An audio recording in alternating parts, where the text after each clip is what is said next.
হজরত মুসা আলাইসাল্লাম যখন সফরে যাচ্ছিলেন তখন তিনি এক ব্যক্তিকে নির্জনে বসে কাটতে দেখেন।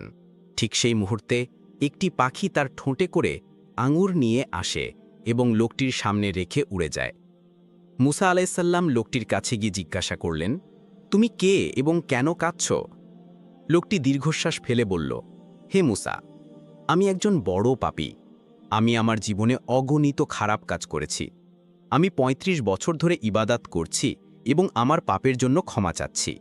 আপনি আল্লাহর কাছে জিজ্ঞাসা করুন আমার তওবা কবুল হয়েছে কিনা। হজরত মুসা আলাইসাল্লাম আল্লাহ তালার কাছে সেই ব্যক্তির সম্পর্কে জানতে চাইলেন। আল্লাহ তালা বললেন, হে মুসা, এই ব্যক্তি তার তওবাতেও স্বার্থপর। সে কখনো নিজের ছাড়া অন্য কারো কথা ভাবেনি। এমনকি যে পাখিটি প্রতিদিন তার জন্য ফল নিয়ে আসে, সে কখনো তাকে জিজ্ঞাসা করেনি যে সে নিজে কিছু খেয়েছে কিনা। এ কারণেই তার তওবা কবুল হয়নি। যখন মুসা আলাইসাল্লাম এই বার্তাটি সেই ব্যক্তিকে জানালেন, তখন সে বলল, হে মুসা, আল্লাহকে জিজ্ঞাসা করুন আমি যে ৩৫ বছর ইবাদাত করেছি তার কোনো প্রতিদান পাব কি?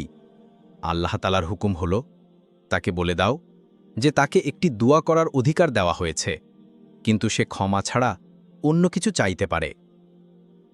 মুসা আলাইসাল্লাম এই কথাটি সেই ব্যক্তিকে জানালে সে কিছুক্ষণ ভেবে বলল, হে মুসা, আপনার প্রভুকে বলুন আমাকে এত বড় করে দিতে যেন আমি জাহান্নামে গেলে এত জায়গা দখল করি যে অন্য কারোর জন্য সেখানে জায়গা না থাকে।